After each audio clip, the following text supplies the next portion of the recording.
Job chapter 26, verse 14.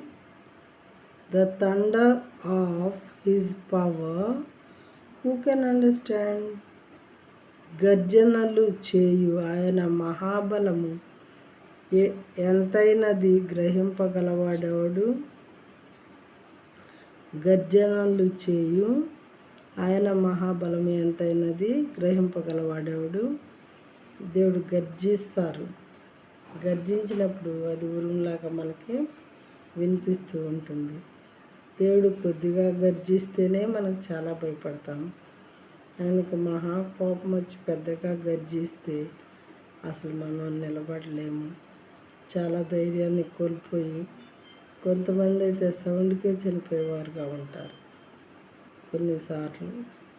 కాబట్టి దేవుని యొక్క వాక్యము మనం అర్థం చేసుకొని దేవునికి కోపం రాకుండా మరి దేవునికి ప్రియమైనటువంటి వారంగా ఉండునట్లుగా ఆయన ఆజ్ఞలను ఆయన కట్టడలను మనం అనుసరించే వారంగా ఉంటే మరి మనకు అవి వినపడకుండా లేదా ఒకవేళ వినిపించినా మనం దాన్ని తట్టుకొనగలిగిన శక్తిని దేవుడే ఇస్తారు మనకి.